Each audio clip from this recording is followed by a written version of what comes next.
I'm here in the office, Custard's office, with Rotterdam as promised.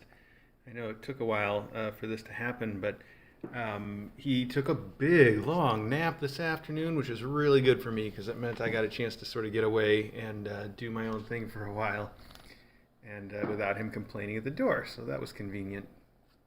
But he's up now. I just wiped him, which is why he looks a little wet. He's very drooly still, so I gave him a little wipe bath with the wipes, and then we also fed him, so he just had a whole bunch of food, and now he wants to snuggle up. His favorite thing in the whole world to do is to sit right here and watch the computer and try to catch the mouse. Usually I'm playing some old video of that best day ever footage just to give him something with some action on it. But normally he just really gets in my way when I'm trying to work on the computer. He's a big mouse chaser. Anything that happens on the screen, he's all about it. And then no matter what I try to do with him, like as much as I try to get him to sit in my lap, sometimes he will for a minute or two, but his place, he knows his place, is picked it, is on the desk, right in between the mouse and the keyboard, or on my arm, or anywhere between me and the monitor, really. So that's what he was just settling down to do when I started filming.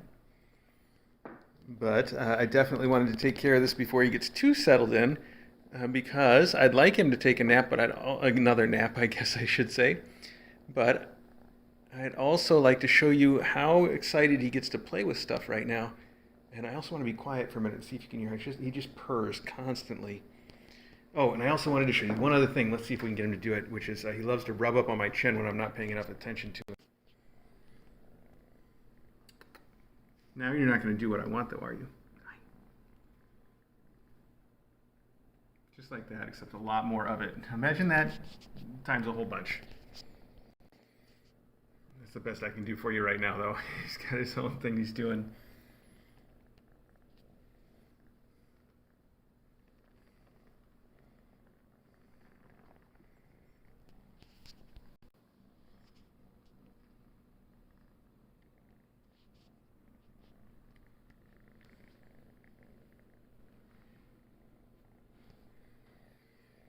All right, I did want to show you just how excited he is to play, and he hasn't had any stimulation today because he's been napping. So let's get one of the toys that he really likes. No, don't come in here. Oh, no. Here, he'll come right back out once I get the toy, I think. There we go. The office is kind of a mess. Sorry, I haven't cleaned it up for you, or for him, for that matter. He's been sleeping in this, which you might recognize as being one of the mom cat boxes, just turned upside down. Well, I should say he sleeps in it sometimes at night when he's not sleeping on me, but it's there for him.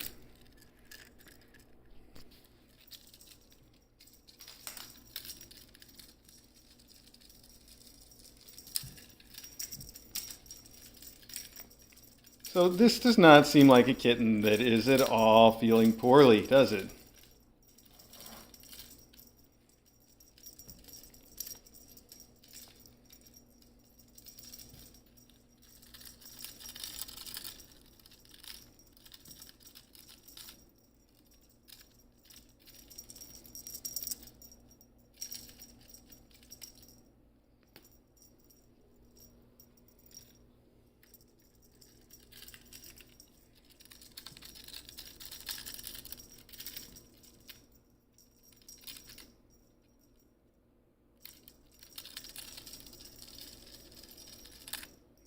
So except for the fact that I have to make sure that he's fed and that his drool is cleaned up, he does seem to me like he's perfectly healthy in pretty much any way I could possibly measure, which is nice, but it's also not nice because, you know, he doesn't know that he's supposed to be chilling out, so he always wants out of the room, and you'll hear him yelling about it quite a bit. But other than that, he's good. And if anybody's coming in on this a little bit late and doesn't know what's going on, he's got we think, the vet thinks that he's got calicivirus and that he'll probably be recovered in a couple more days, no big deal.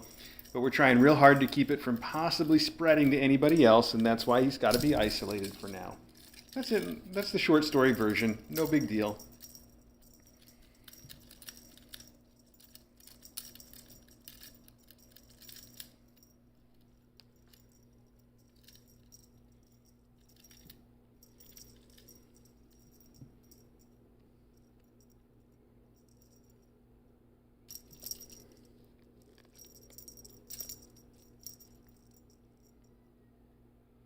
Yeah, lapis lazuli, you're exactly right. The shoe is left over from all the way back at the soulmates litter. We had a whole bunch of those shoes then, and that is from all the way back then. I don't know how it stuck around so long and why it happens to be on the office floor right now, but there it is. That's what it's from. His brothers are at the door. They hear this and they all want to come in and play. I don't know if you can see them. Oh, I don't think I can zoom here. I was going to zoom in on the door, but I don't have that option. Okay, well, I've learned something new about this streaming software. You can see them a little bit in the doorway back there, though, can't you? But they can't come in for the same reason he can't go out, only this time they're winning. I mean, this time he's winning. Yeah, that's what I meant. Okay. They have run through the door a few times, and again, it's probably no big deal. They're vaccinated, and they were all exposed to him, when he first broke out with it already, so probably no big deal. But better safe than sorry, especially if it's only another day or two of having to keep him isolated.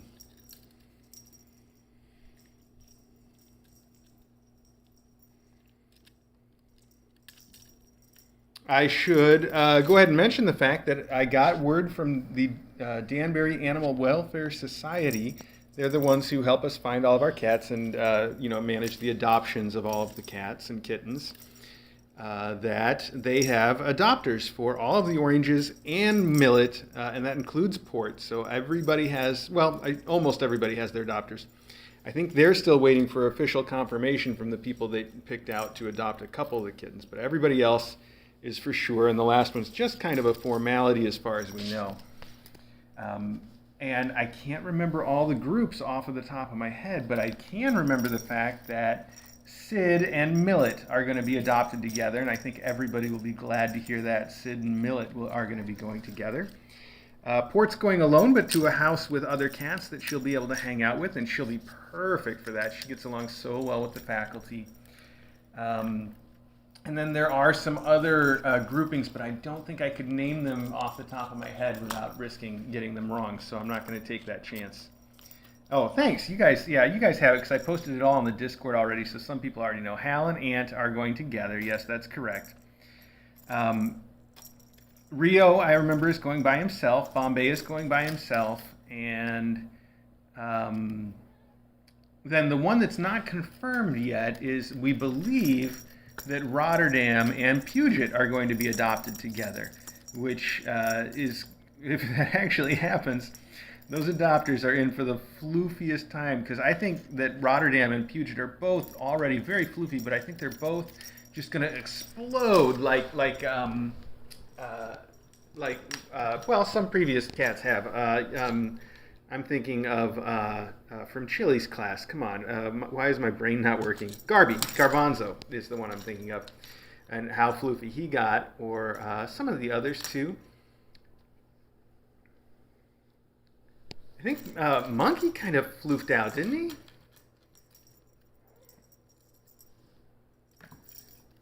Yeah, and Maggie herself. You're right. Maggie, when she came in, looked about like this, actually. I mean, a little bigger and more gray, but then she just ploofed into this huge, giant Maggie floof ball that she is now. So that happens. I think that they get their floof a little later a lot of times. Tink, yeah, exactly. So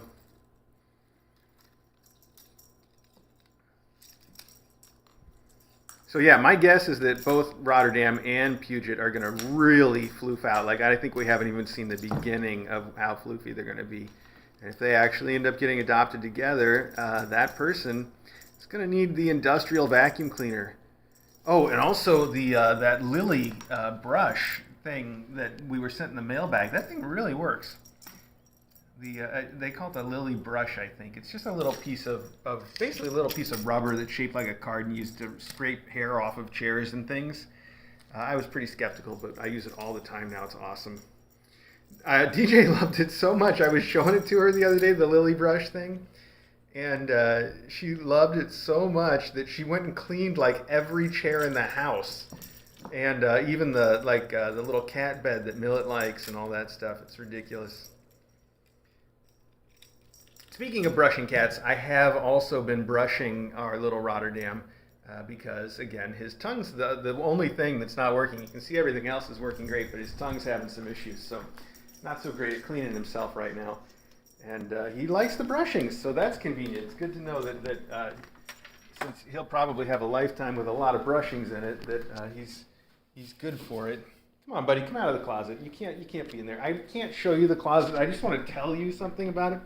This is my closet that contains like all of my garbage, like tech stuff and all the camera stuff and all the just everything. It's just everything. All of my possible projects are in there.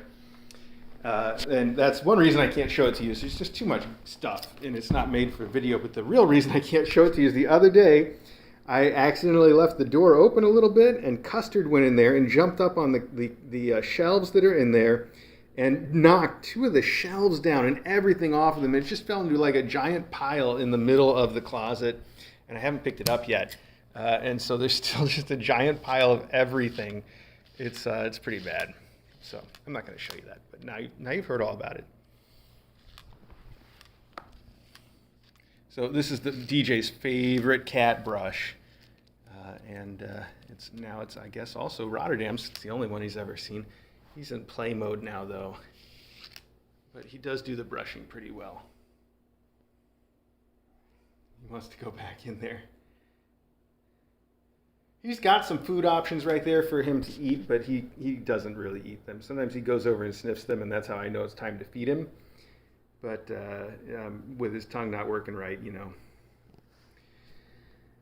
Rachel asked a pretty good question. How about something to help him fight the virus? So that's actually one of the things that I brought up with our vet when he was, when she first sort of diagnosed him a couple days ago. There's an antiviral that we've used quite a bit with a lot of success when it comes to feline herpes virus, which is something that basically every cat has. I've said it before that your cat has herpes. It's just so common. But when a cat really has an outbreak, some of them, the outbreaks can be pretty bad. So when we have a cat that has an outbreak with the herpes virus, we use an antiviral drug called famciclovir, which is a good antiviral drug that's for humans too, and it really works on the feline herpes virus, which is great. But our vet said it's not really going to work for calicivirus, and then I looked it up online, and I found that people have done studies. There was actually one study that tested all of the popular antiviral drugs against feline calicivirus specifically, and none of them work on it. So there's just nothing to do but wait it out, really.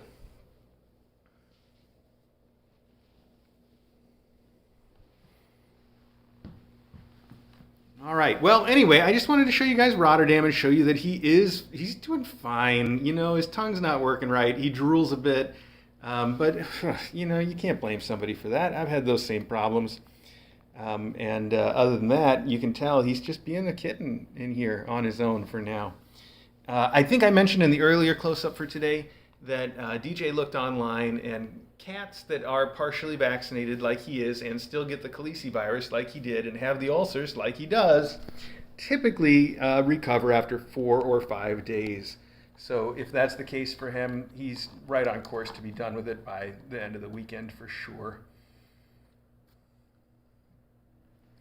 All right, that's it. I know I didn't talk about it a whole bunch, but if you did have any other questions about what's going on with him that I didn't answer, ironically, go back and watch the other close-up that I did today, the longer close-up for today, and I talked all about him. I mostly talked about him, even though he wasn't on it for a second. I talked about him a lot, so there you go. He might want second dinner right now, even though I just fed him. So maybe we'll go do that next.